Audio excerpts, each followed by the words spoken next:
All right, check, microphone checker. Check this out. I just got a bunch of text messages. Facebook's got this new thing now where it's like this circle pops up from Messenger. I don't know what the deal is. Still adjusting my lighting as usual on the show. Welcome to the show, Coffee Breaks Thursdays with Jason Zlatkus. How's everybody doing? I You can answer that or don't. I'd like to know, honestly.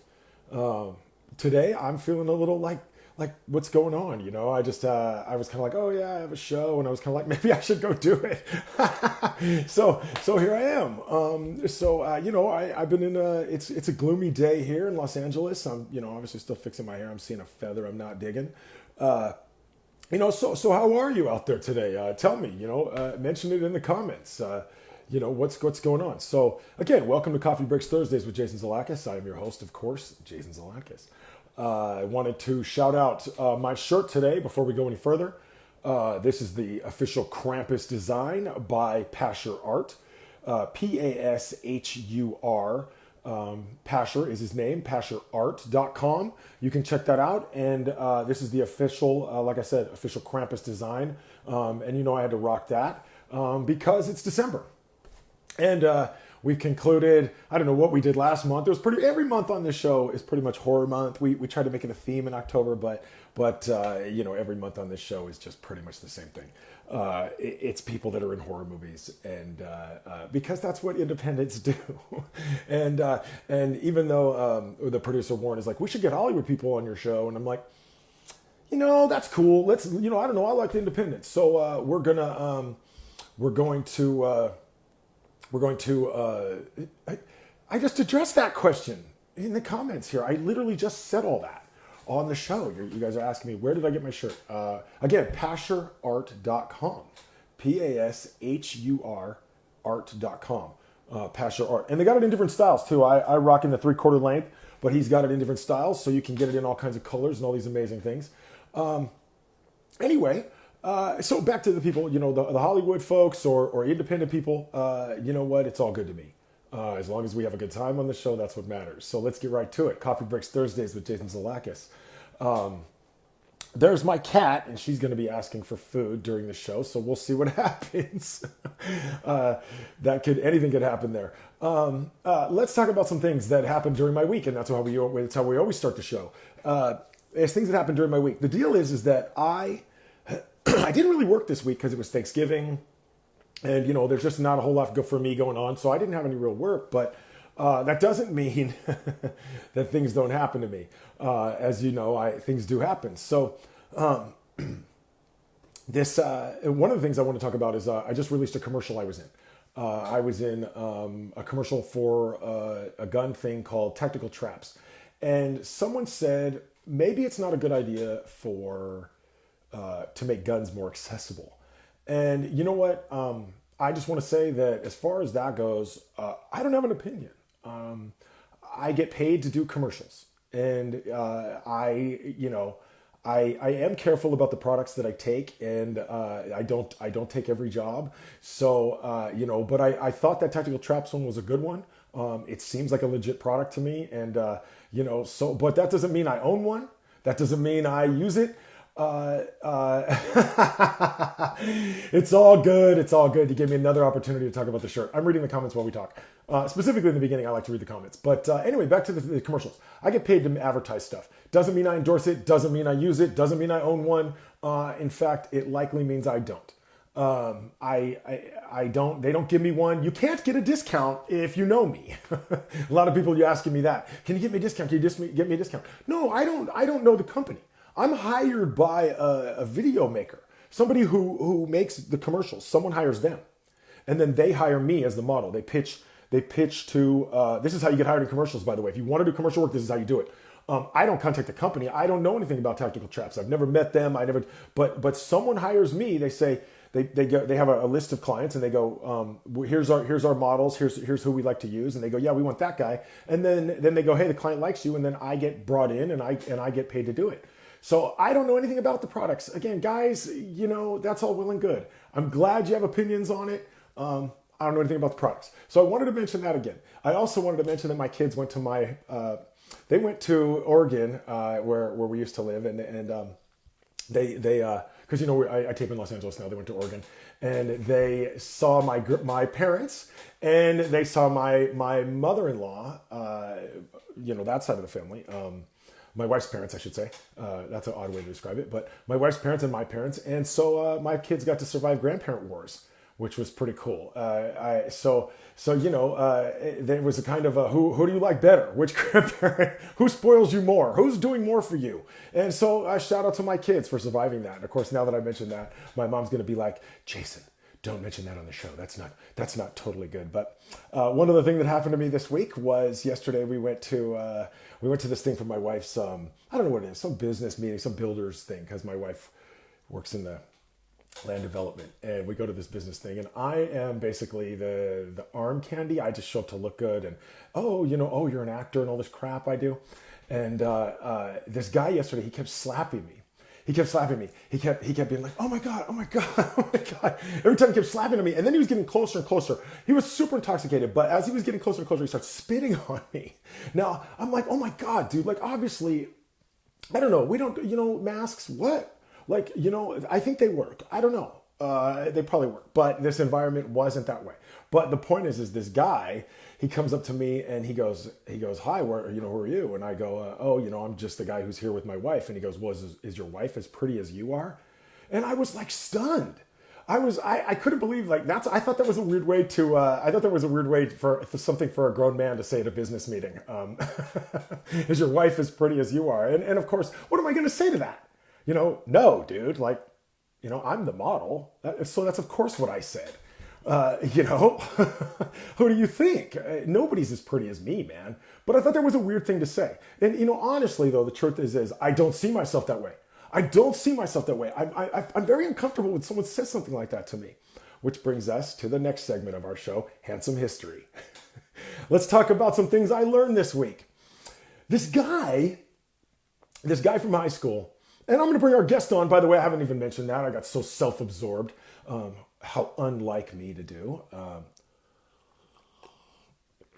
By the way, this week's coffee mug is this Christmas sweater mug that my kid got. And oddly, he took this really cool mug. I don't remember what it was. I don't remember this. It was somewhere in his school.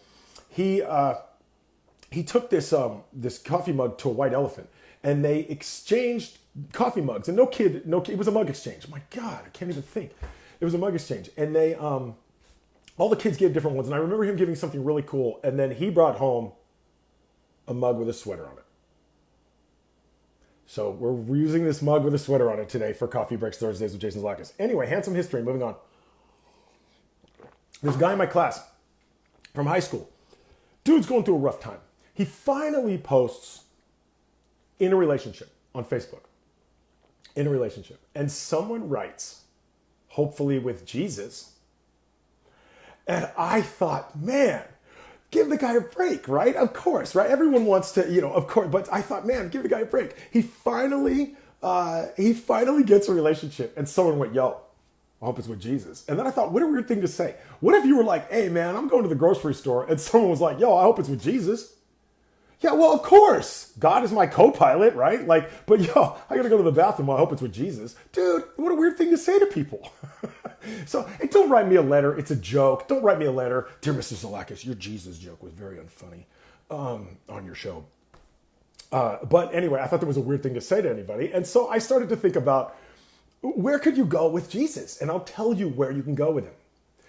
Did you know, because you didn't know this, that you can literally visit dead bodies of saints in the United States? You can go to places in the United States and see actual dead bodies on display. And they're from saints. So they're hundreds of years old. Like literally, St. Magnus and St. Bonoza are in Louisville, Kentucky.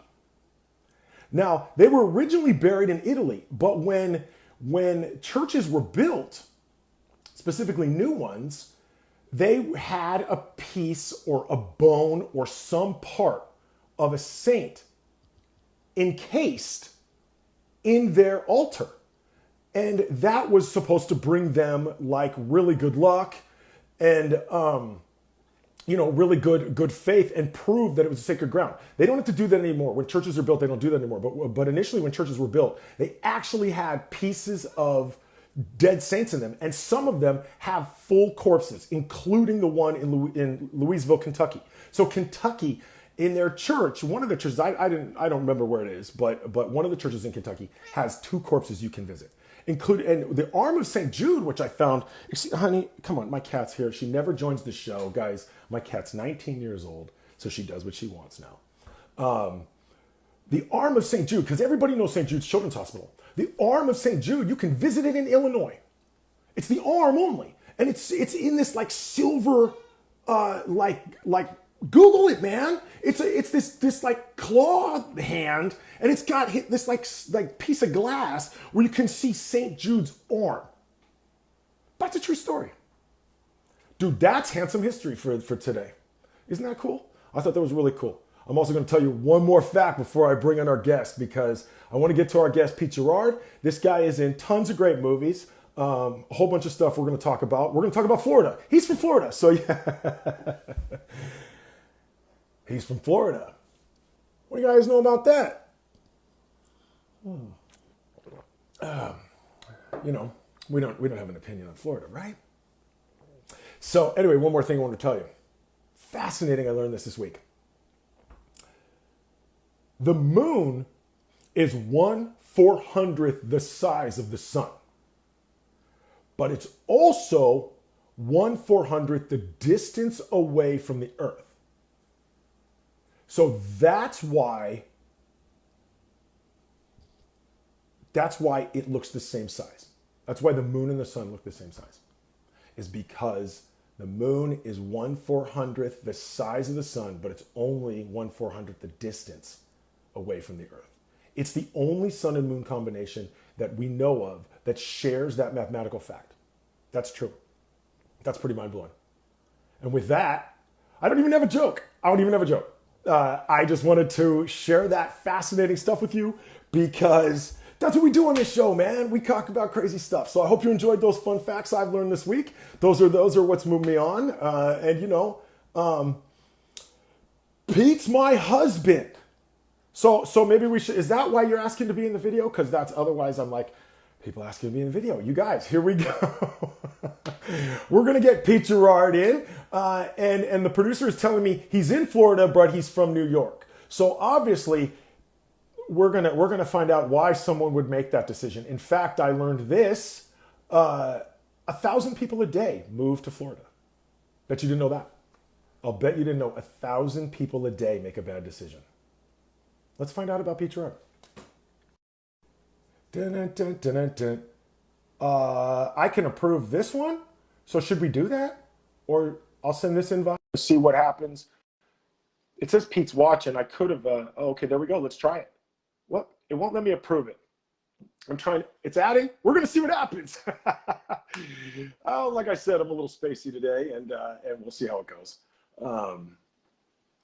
While we're waiting, I believe it's adding her on. I wanted to share some other stuff I learned about. And if it adds on, then you won't find out these fascinating, cool facts. Actually, maybe we should change it up. Maybe we should not go with more facts. Let's do Toy of the Week while we wait for her to be added on. So I was going to bring on something other than this, but I decided at the last second that I would share something with you that's pretty cool about me that you may not know. You guys know I collect a lot of weird and obscure stuff, but I collect these.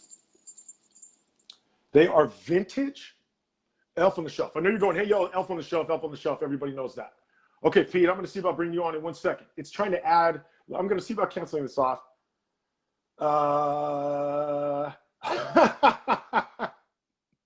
Thank you. I'm reading the comments while doing that. Anyway, I collect vintage Elf on the Shelf. And they are, now this looks like your standard Elf on the Shelf, but he isn't. He's a vintage one. And the reason I collect these, and I collected them for a long time, everybody has an Elf on the Shelf, right? He does all this mischievous stuff, and you guys make him do all these stupid things and play with marshmallows and all these weird, obscene things you guys do with him, inappropriate junk. He's but anyway, what I like about these vintage guys is each one has their own personality. But look at this. This is a standard one, and he's the reason I'm showing him first. Bet you didn't know that guys like these existed. Take a look at this dude. Look at his face. And check this out. made in Japan. He's one of my favorites in my collection because this dude is so classy. I wonder what this guy has seen. And then I want to show you one more before we bring on our guest, Pete Girard. Check this guy out.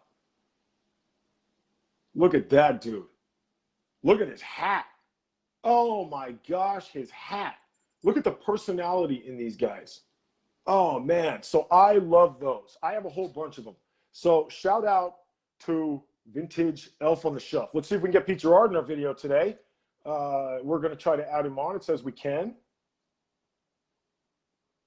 I sent an invite, Pete. That's what it let me do. And I'm not sure. You know, I think, guys, I've been kicking it around about changing the format. And by changing the format, I mean, I think we may have to move it off Facebook Live. We don't seem to be getting the results we're hoping to get with the adding of the guest. We don't seem to be getting, you know, every week we have trouble with the guests, either on my end or their end or whatever. And that's just not working, you know? And so I think we're going to change the format. Plus, I keep getting told, you got to edit the show, you got to edit the show, you got to take out the parts where you're not funny. And I'm like, there is no parts of that. But I'm sure there's some parts of that. That was probably one of them. But anyway, you know, another thing I learned about Florida while we're waiting for Pete, no answer from the live video guest. Pete, trying to get you on. I'm going to add you again, send an invite. I don't know how you accept the invite, but you do. Anyway, here's something I learned about Florida. Florida, there has never been any dinosaur fossils found in Florida. The guest declined the live video invitation. That's never happened before. That's a fun one. There's never been dinosaur fossils found in Florida. How can that be? I mean, there's a lot of dinosaurs there, but there's no dinosaur fossils in Florida. I wonder why that is. Were just dinosaurs just never there, or were they? Well, see, dinosaurs are apparently smarter than 1,000 people a day. They never went to Florida. Here we go. Approve. Invite Pete to join you on camera. It says approve, and then it doesn't let you. Approve. I'm going to keep him. Can't bring. There's already a guest in the broadcast. Hopefully you're coming. See, that's what I mean, you guys. This format stuff and the editing of the show, and I can hear it now. You got to edit the show, Jay. You got to edit the show. You got to take that part out. You got to do these things. That's what they tell me. When I edit the show, hopefully it's with Jesus. Antarctica. Hey, he's coming on. Hey! There he is. Ta-da! There it is. Welcome to Coffee Breaks Thursdays, Pete Girard. I'm glad you're here. Wow, thank you very much, Jason. I really appreciate you wanting me on, especially since you just did an interview with Debbie Storm, man. Right? How great was that? And obviously that was our special Thanksgiving episode. It's hard to follow Debbie Storm, no doubt. Well, let me tell you something. She's only a year older than me, so I'm very, very familiar with her work. She's a superstar, man. That girl kicks ass. Indeed. We were very lucky to get her on. Yeah. So it's funny that you say you're only a year older than her. Happy birthday to you. That was 2 days ago. Is that right? Thank you. I appreciate that. Listen, before we go on, we have a sad time in the horror world here in Florida. We just had a death of Jason Cook. He's an effects artist. He's also a director of The Seventh Day. His wife just passed away on my birthday. So I wanted to send out a big condolences to Jason Cook. And I'm sure everybody, especially at We Massacre Productions, they send their condolences also. So we just want Jason to know we're all behind him and we all feel it. We feel the pain. Absolutely. To him, So, undoubtedly. Salute. You know, it's funny that you know, I'm glad you mentioned that, because the one thing I do talk about a lot on the show is how close we are in film, you know, especially in our communities, like, you know, and absolutely. And when you film together, in my opinion, when you film together, you're family. Mm-hmm. Yeah, it is, man. It really is an amazing thing. The people that look, I remember when I first came into this thing, I was a fanboy, but I was always interested in film, and somehow I knew somewhere along the line I was going to get into this. My brother is my older brother. Did the Broadway play The Great White Hope with James Earl Jones? Darth Vader, man. And Yeah, he yeah, did oh that yeah. play. Yeah, they did that in the Alvin Theater in Manhattan, and my brother did that on stage while he went to school, man, and made a lot of money, and so we have some talent in the family. So that's what. So your brother sort of inspired you then to jump into it, Yes, or yes, it was my brother because I used to go see him all the time, watching him perform on stage, and to do it in front of a live audience, bro. I don't know if I could do it in front of a live audience. I really don't. I you've really never don't. you've never done theater then, is what you're saying? No, I've never done any theater, but my brother was really, really good at it. I mean, it's a lot different than filmmaking, that's for sure. Because It we is. mess up, we could do it over. That's the beauty of it. Right. We also, but as filmmakers too, we also get less rehearsal time. Yes, yes, absolutely. For So, sure. have you seen a lot of? Did your brother ever make the transition to film, or was he only stage? No, he became a police officer. Crazy, ain't it? Crazy decisions run in your family, apparently. Why would you move to Look, Florida? he was young, man. He was this young kid, and he played a Hispanic character named Paco, and he held the bag for James Earl Jones and had lines with him, and he would do 2 or 3 shows a night, and at the Alvin Theater in Manhattan, and I remember many times going out to these dinners, Tony Awards as a child, and so it was quite an experience. Look, we had Anthony Perkins sitting at our table, and we were kids, and we snuck at night to see Psycho. So for him to be sitting at that table, you should have seen the look on our faces, man. It was priceless. We were deathly afraid of him. I would bet. I would bet. When Yeah. I saw that as a teenager, it scared me to death. You know, I It's can crazy. imagine. And he obviously couldn't do a lot of other work because people couldn't get past it. Right, they couldn't get past the character of Norman Bates. Do you ever worry about that? Do you ever worry that, man, maybe I'll do a role that's so incredible that I'll just always be Napoleon Dynamite?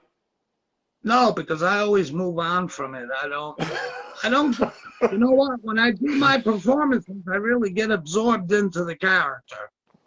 Usually I'll pick out a couple of people that inspire me and put them together, and I come up with a character with those traits, depending on the script, you know? So you're pretty And that's young. how I'm sorry, go ahead. that's how I work. So, Right, depending so on what the script is. you were pretty young when this was going on then, when your brother was on stage and those things. Yes, yes, yes. And I so, was very young. I must have been about 10 years oh, old. and that's when the acting bug bit you at 10? Oh, well, it's been in the family. I mean, I have a cousin that used to play for the Red Sox. So I have a cousin who had brought salsa to the United States. He's a professional musician. So we have all different types of talent running in my family. So when you say salsa, you're from New York. I'm assuming you mean paste picante sauce, right? Where good salsa is made in New York? No, man. You mean the music. I understand. I'm teasing. You know Being what that tastes like, right? That tastes like athlete's foot, bro. That's what it tastes like. You know, I only know that's what good salsa is. And I know why it tastes like athlete's foot, because my older brother took his sock and threw it in my mouth when he had athlete's foot, that bum. So one day you were eating paste and you went, oh my God, this tastes like Jimmy. Or whatever his name is. That happened? That's a very strange thing. That's a very Yeah. So what's the first movie then? How old are you when you how old are you when you first get in a movie? How I got into this was I hooked up with a very, very talented um, man. His name is Stephen Biro. He is the CEO and president of Unearthed Films. And he has taken some of the most graphic films that were underground, bootlegs, and he's gotten in touch with these filmmakers and he's bringing them to his label. And I mean, he's been doing a phenomenal job. He also has a connection to the original guinea pig films back in the 70s or 80s. He was the one that brought it to the U.S. What are with guinea that pig scenario films? with Charlie Sheen, man. What is a guinea pig film? Man, it's an extremely graphic film, man. It's nothing. It's torture, man. It's torture. Right. Okay. Right. That's what I thought you meant. Something along the lines of Human Centipede. Yeah, it's worse than Human Centipede. I mean, it is extremely graphic. It kind of looks like the setting of a soap opera. The way that looked, because I love how excited you are when you talk about it. Oh my God, it's torture! Like, well, you know what? I would have never known any of this if it wasn't for Stephen Biro letting me hang out with them, so to speak. I would do things to them. I would help them clean up sets. I was on the set of Song of Solomon, which he now does American Guinea Pig. So okay. And I'm also good friends with Marcus Cook, who is one of the best effects guys in the business, period. Ain't nobody come close, man. And that's in Florida, right? That's all in the Florida scene? Yes, sir. Yes, sir. But Marcus is everywhere. He has a company called Autopsy. He's also married to a wonderful effects girl, too, Jessie Seats. So it's like a big family, man. It's crazy. Everybody knows everybody, and we like it that way. And we help each other. Right. And that's how you know Warren? That's how you know our producer, Warren Madden? Yes. Well, actually, I met Warren through a Facebook group. And we had mutual interests, and we just hit it off from there. And we also did I believe, Lefty Lucy together. Okay, so yeah, I wanted to, but your camera angle, we're seeing like your light fixture. It's pretty exciting. What are you? I'm sorry. There you go. So there you go. That's my King James right there. Check this out, man. This is awesome. I just want to show you this.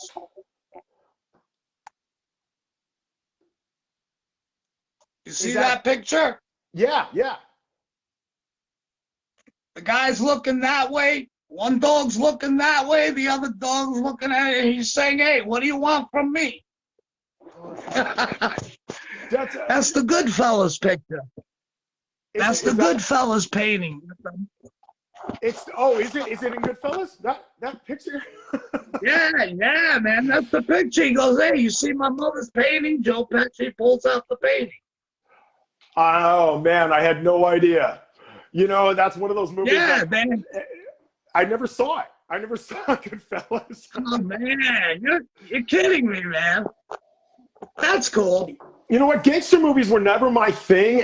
I never saw Scarface. I never saw The Godfather. But I've seen a bunch of rando stuff too, like The Cube, and so who's to say, right? So let's talk about Lefty Lucy. The Cube's a good movie, man. Yeah, I love The Cube. So I was busy watching stuff like that instead of stuff like Goodfellas or and not to say those are bad movies, just not my forte. I never saw any of that. But anyway, talk about Lefty Lucy, because that was the first movie that comes up when I Google you, and that seemed like a really cool idea. Actually, it's not my first role. Who gave me my first break was a gentleman named John Miller. He's the director of Scumbags. He's also done American Holocaust with Chris Woods. So Scumbags is the first movie you did? No. John did that movie. What happened was I was recommended by 8 the Chosen One, the rapper. And he said, "Hey, that guy's got kind of a good look, man." And they knew I was hanging out. They knew who I was. And they said, hey, you want to be in this movie? We need a guard, a prison guard. So I got in costume, Right. and it was history from there, man. It was called Crack Baby Billionaire. Okay, so I was going to bring that up too. What I meant by the first movie, what I mean is that's the first one that comes up on your IMDb, not the first movie you were in. What I meant is that's the most prominent title, Lefty Lucy. But let's switch from that to Crack Baby Billionaire. Is that a play on $1 Million Baby?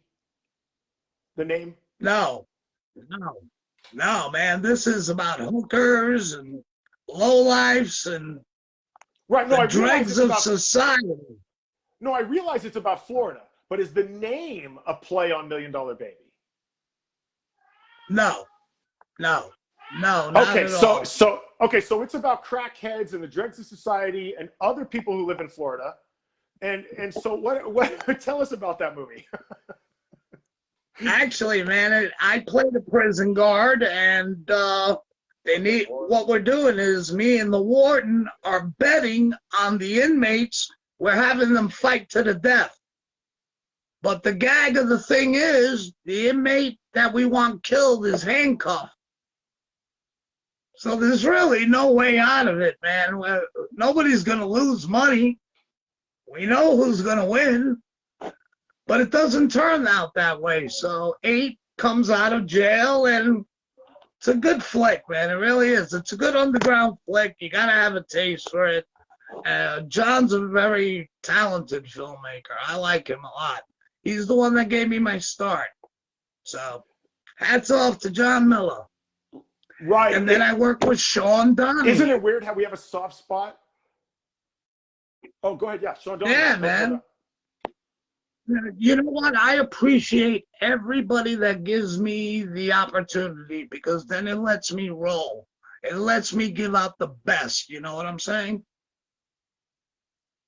It's weird how I work, man. And what kind of role?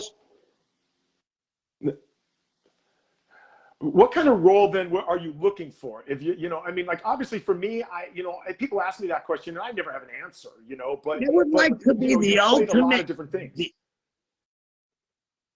I want to be the ultimate bad guy, man. The ultimate brutal dude, man. No mercy. Where the guy doesn't flinch. Who could I compare that and do you to? want it to be okay? I love playing bad guys, man. It seems to go with my persona. And I'm not really a bad guy. We're having an audio problem. The audio is having a hard off. Yeah, I wonder if I can try something. Let me see if I can bring this. I'm going to try something. I don't even know if this is going to work. Can you hear me now? Can you hear me? Can you hear me now? I can hear you. Can you hear me? No. You're going in and out. Okay, I tried something else. Can you hear me? Much better. Okay, so much better. Okay, great. I can't remember now what the even question was, so please continue. Oh, the bad guy role. Oh man, I forgot. I forgot anyway. Anyway, I've got a film that I did a couple years ago that they're starting to work on. Jekyll versus Hyde. I'm very proud of that, to do something from Robert Louis Stevenson, man. That's awesome. And we got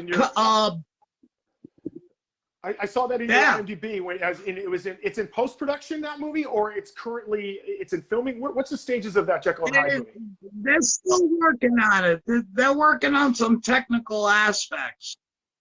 I don't get into that. Once I do a film, I'm off to doing other things. So you've already filmed your portion of the movie? Yes, it's done. I'm done. Whether they call me back for something, I still have my costume and everything, so I always hold on to that stuff. And what is your role in that film? Are you the main guy? What is your role in that movie? Oh no, I play a police officer, and I can't go into detail because it's a surprise. So I'm a detective. Okay, it's a surprise. Okay, I understand. And so you were talking about the bad guy. I feel like you could work in maybe a chicken place that doubles as sort of a cover front for like a meth dealer. Like, has anybody ever said like that kind of comparison? No. You know, When I did King James, I posted a bunch of different pics of my look to the directors of the film. And I have one picture that made me look very, very demonic. And I thought, wow, that guy would be the ultimate bad guy. That look. I feel So like, I you know, still have that picture. the guy from Breaking Bad, you know, the main bad guy in Breaking Bad, Oh, Gus man. Fring. Man, I feel like that's where I feel like that's a compliment. Like that you could rock that. Actually, Gus is kind of lame, man. I'm talking much more brutal. Oh, he's lame. He's too he Yeah, gets his face blown he's weak. off. He's weak, much more brutal. He deserved it. He was too weak. So so you mentioned King James, and in that movie, you're credited as a stunt performer. You do your own stunts in that film? Yes, I did a lot of my falls and stuff like that. So, when I did Lefty Lucy in the script, when I get shot, it called for the girls to drag my body to the side of the dumpster. One of the girls happens to be my wife because she's an actress. And so I said, that's kind of lame. Why are you going to throw my body? Who leaves a body on the side there? I said, just throw the body inside the dumpster. Well, I should have checked the dumpster before I got thrown in. So they really struggle. You could see the girls struggling on film, carrying dead weight, my dead weight. And the funny thing is, they threw me in the dumpster, and I laid there, and 1 minute went by. 2 minutes went by. 3 minutes. I was waiting for somebody to yell, cut. They were out there talking, laughing. They left me in there, those bastards. How many times does that happen to me on set? You're the character who goes out the door and you can't hear them yell cuts, and you're standing out there and no one comes and gets you, but I don't want to open the door. What if they're taping? Yeah, you know? You feel like a real mama wolf, Have you ever it was been just hurt? funny, man. And I had a little, yes, yeah, I got hurt on Lefty Lucy. I wasn't thinking, so when I got shot, I was much heavier. So I fell to the ground with full weight on my knees, not realizing that it was gravel. So all those little tiny rocks, man, went into my kneecap, and you could literally see the tears in my eyes. So that's pretty authentic hurt there. Man, I'm telling you, every time I do my own stunts, I get hurt. Every time. Yeah, and you know what's really cool is when you see me out of Lefty Lucy, when you see me coming out of the cab, I'm supposed to portray it like a drunkard. And I purposely did that misstep. People think that, but that was planned. I planned that. Man, I was doing a scene where I die on film and they wanted me to fall out of frame. And, we shoot on locations, right? We shoot in people's houses and stuff like everybody. And I fell out of frame and I hit my head on a metal bed frame. Bong. Wow. my body twitches on the camera because, I fall out of the seat, but you could see my body like twitch when I actually hit my head. Man, that poor bed frame.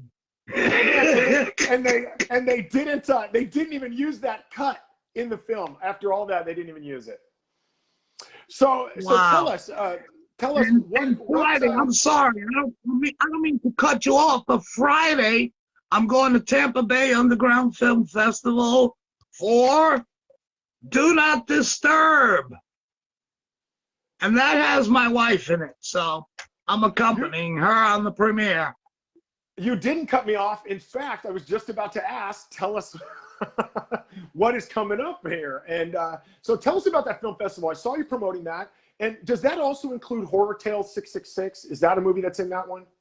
I saw that you were related to that. Yeah, but that's not it. That's out on DVD. Oh, that's not at festival level at the moment. Yeah, That's currently out. no, I haven't seen it at the festival. I didn't see it listed. Okay, then let's go back to the festival. So you have the festival coming up in Florida. And tell us Yes. about that. That's T-Buff, Tampa Bay Underground Film Festival. They hold that every year, and you get a ton of movies submitted, and you get to watch movie for 3 days. You know, you got Friday, Saturday, and Sunday. And my wife's film, Do Not Disturb, is being shown Friday night, so we got to be there. So, And are you in that? Are you in that movie? I'm not in the film, no. Okay. I helped. You helped. So you got coffee and the lunches for the crew. I was the butler, man. I was the butler. Yeah. I think they call that production assistant, right? I think that's the actual name for that job. That's a great title for it. Good one. That's a good one, man. That guy, production assistant, is like, hey, dude, I was listen, a I gotta stand on my production mark. assistant. Right. I gotta You know, stand on when my you mark. say Bro, could you give me some production, coffee? when you say production assistant, and people who know say, you're an ass kisser, huh? Right. I was PA on that, yeah. So No, those guys are awesome. I would do anything for We Massacre, and, you know, I would help out anybody that needs it, man. Any of my filmmaker friends, I'm in, man. I'm in, and they know it. how far are you willing to drive for? And I don't mean to me, but I mean like is there a limit? Because sometimes I go, yeah, man, I want to be on your movie, but you know, there's no limit. No. And Florida. No. If I can get there, I'll go. Right? There you go. I don't know if you know that. this. I don't know if you know this, but I am also ill. I fell ill. So that's why I kind of phased out of film for a little while. I'm stage 4 cancer. So I'm just rocking and rolling, man. I feel great. I feel fantastic. I feel great. I mean, I got a lot of support, man. So, I mean, and I got my wife, and, you know, I can't ask for much more, man. You know, except do another movie. You know, I knew that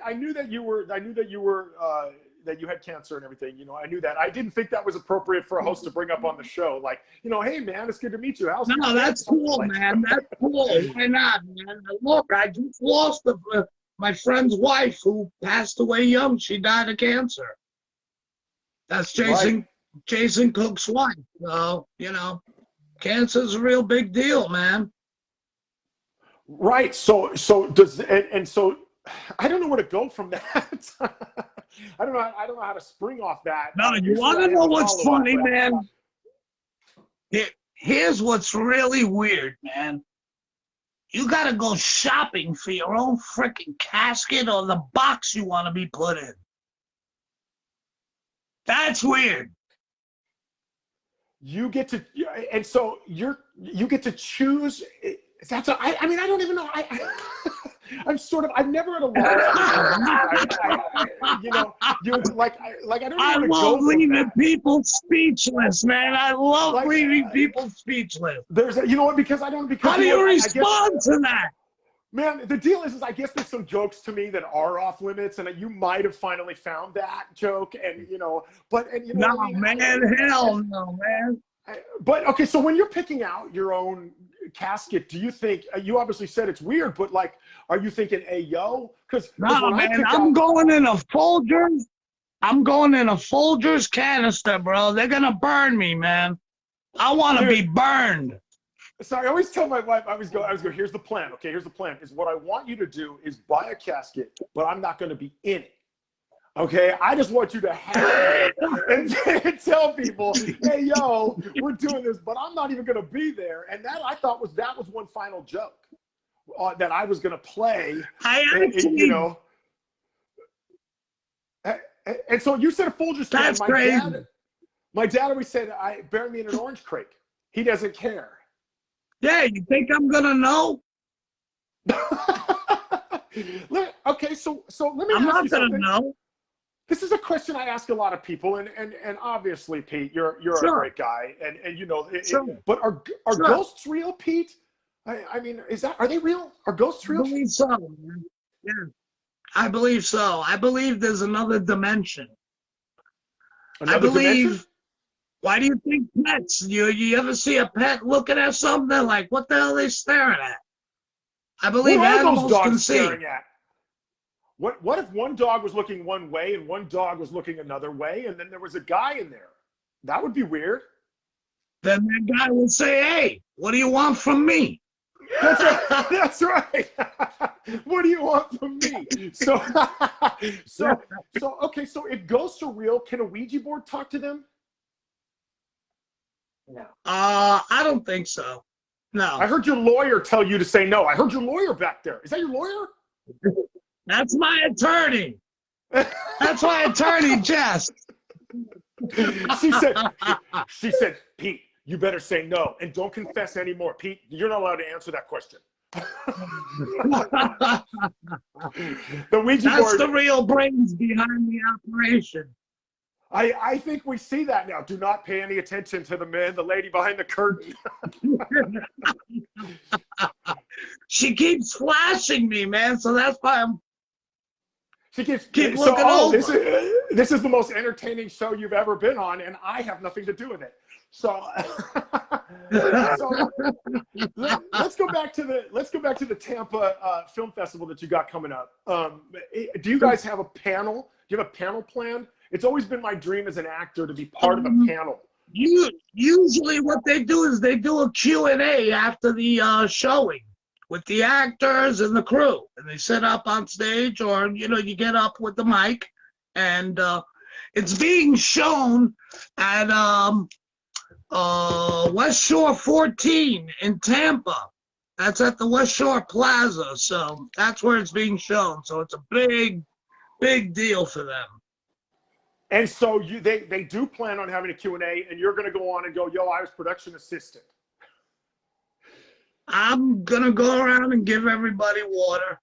There it is. Make sure here before you answer. That's it. That's my job.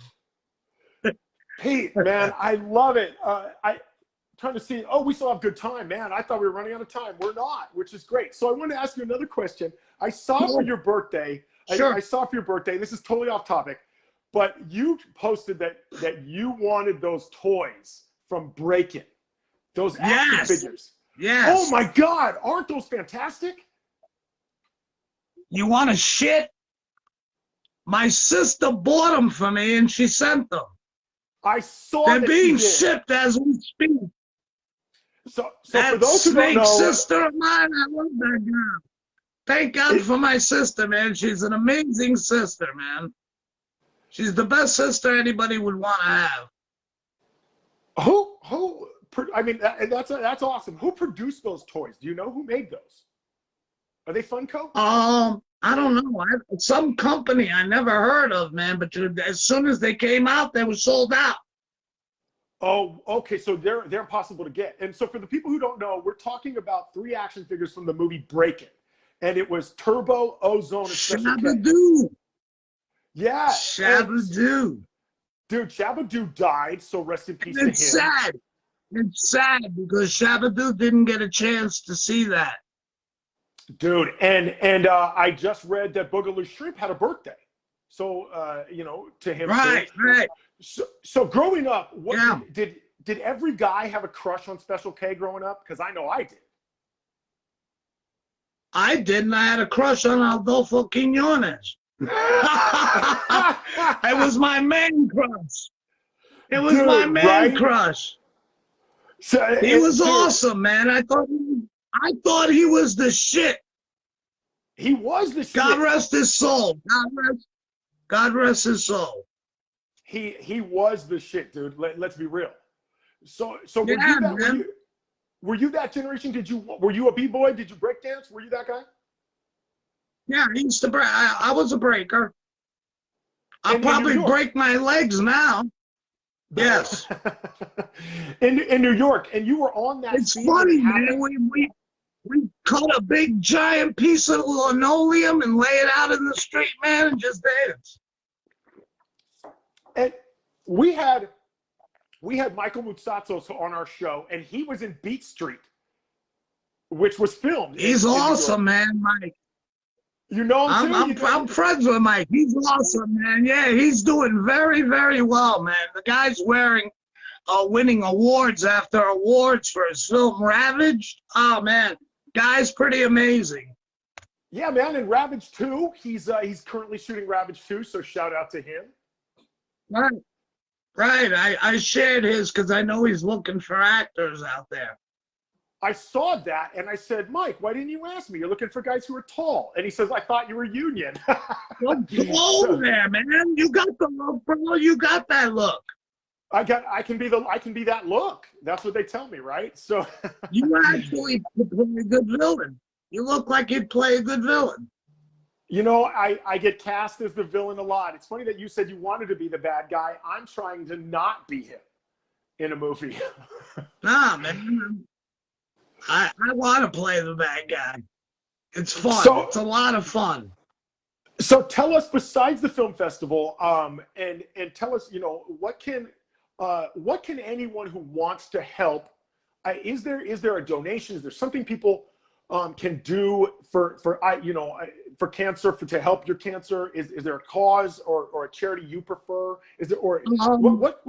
I always go to the American Cancer Society. You know, I don't preach stuff like that. I really don't. I mean, this is my own special journey now. You know, this is what I was born for. So now I got to prepare for the end. And that's the way it is, man. We don't live forever. So I appreciate every second that I get.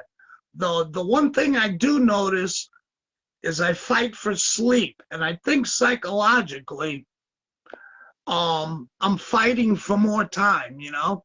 I don't want to sleep because I think I'm going to miss something. You know what I'm saying? It's kind of weird.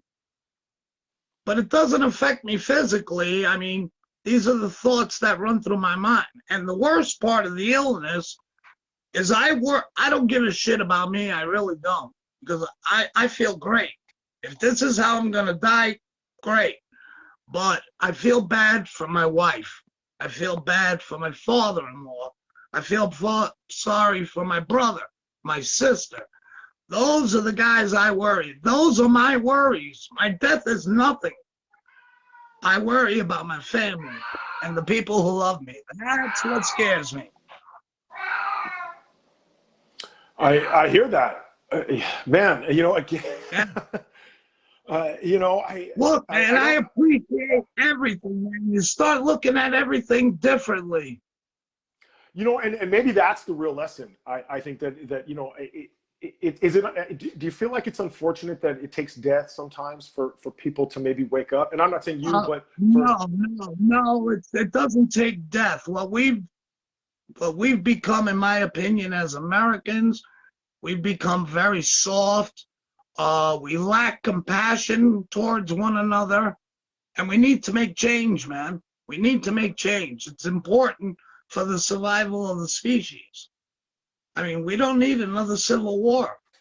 I mean, what happened to the days of when we talked this out? I mean, doesn't exist anymore. There's a lot of greed going on.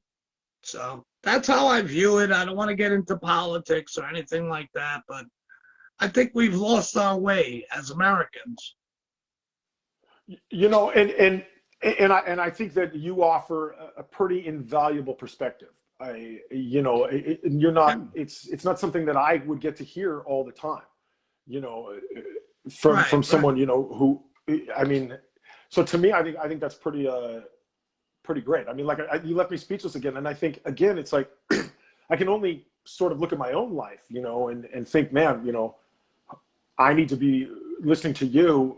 I feel like, you know, being more grateful, being more kind is really the lesson I'm taking away. Yeah. It is the key. It is the key, man. Because it never was like this. I'm a 50s child. It wasn't like this. I mean, we had some bad, don't get me wrong, but we talked things out. We were innovative. We used to build things. We don't do nothing anymore. We're a bunch of lazy, whining society. And all we Yeah. do is hurt each other and kill each other. And it's sad. Really is. So I try to make a difference in my life and the people I interact with. I try to make that difference. Do you think that independent film or cinema has a responsibility to tell that story? That we should be kinder to each other, or that kind of thing. Do you think that? Sure. I have friends that made very, very violent films that wanted to make a love story, but was kind of nervous to do it. And I tried to encourage this filmmaker to do it. I would be glad to do the part. He just never could come out of that shell to make that film. I think it's a big mistake for him. I think he had a story to tell. That's not the forte, it's the hardcore horror, the sex, stuff like that. But Right. Is there a market for woke cinema?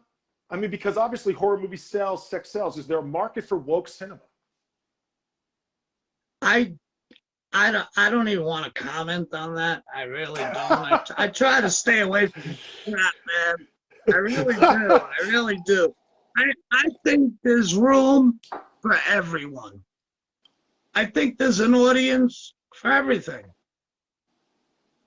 Just tell your story. Stop bitching. Let's hear your story. I'm interested. And that's really it, right? Just do it and stop bitching. Yeah. So we all got a story to tell. Even you. Even you have a story to tell. I have lots of them. So tell me, Pete, before we go, tell us. I know you have the film festival coming up. Sure. What else is coming up for you? Do you have anything else on the blocks? Well, I've got 2 films still lingering out there. Frightmares is a remake of the film Frightmare. And I did Jekyll versus Hyde, so I'm waiting for that.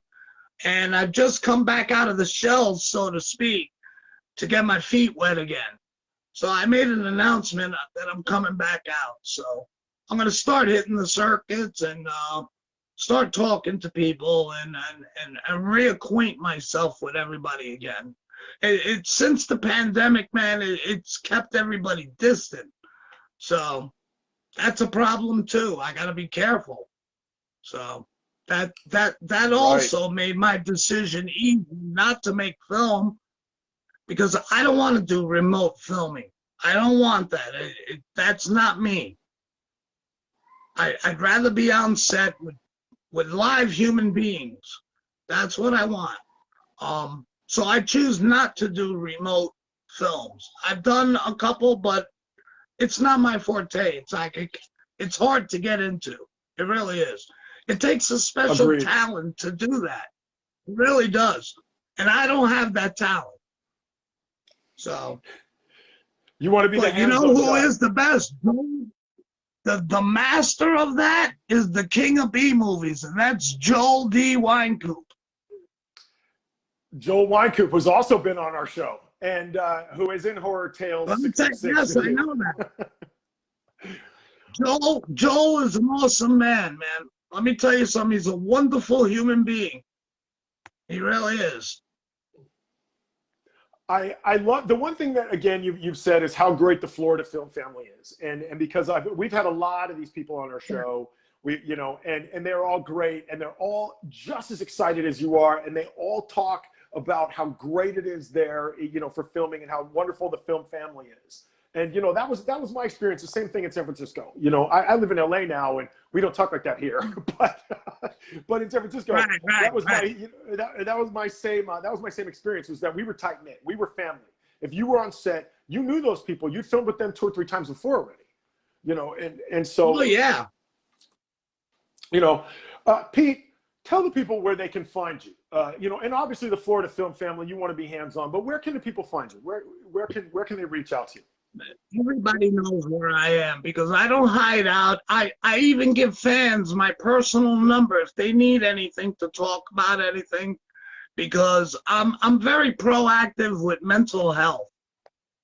So I'm there for anybody. I will bring up a good point.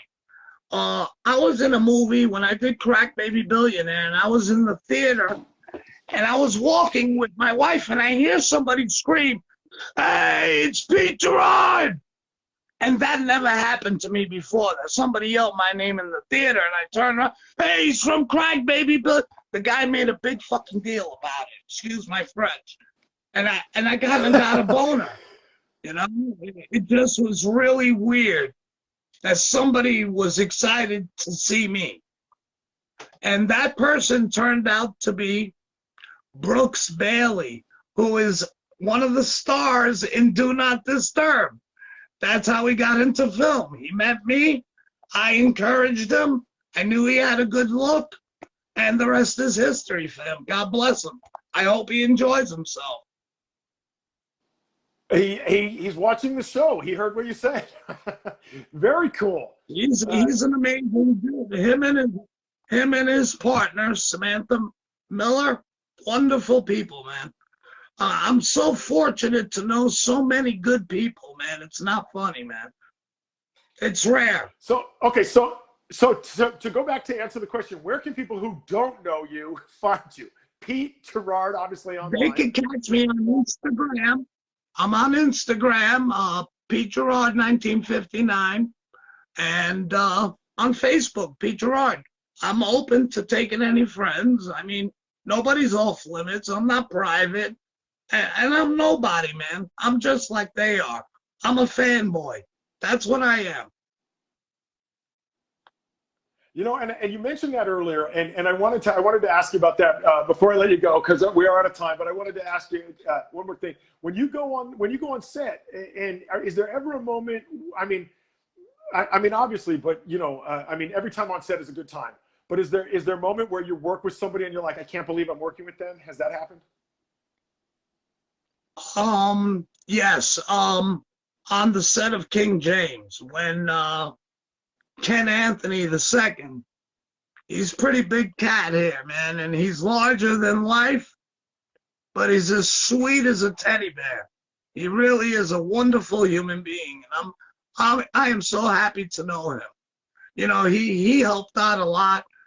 He made everybody feel comfortable on set. I was like a big fan. I'm telling you, it was the best experience on the set of King James that I have had on any movie that I've ever done.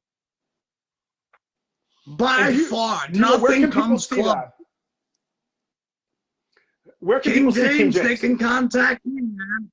They can contact me. I've got Blu-rays, DVDs. We Massacre can supply them. So we can get the film out to them. It's been for sale for a while. As a matter of fact, before we get off, you give me your address, I'll mail you a cast signed copy. Oh, man. Well, the person with me. That's awesome. I got one with your name on it, brother. I got one with your name on it. I love it, man. You can't get any better than that. Pete, God bless you, man. Yeah. I want to thank you for your time. I want to thank you for being on the show. You've been a fantastic guest. I love your energy. Dude, no, thank you for having me, man. Who the hell wants to know about me? I really appreciate it, man. I had a really good time. And I want to wish you and your family the best, man, for the new year coming. Thank you. Thank you. Thank you. It's been great. You. Folks, out there, you heard it. Be kind to each other, man. Be grateful for what you have. You heard it here. Pete Girard, Coffee Breaks Thursday with Jason Zlatkus. We'll see you next week. Pete, thank you for everything. Thank you, Jason, brother. Take care. You too. Talk soon.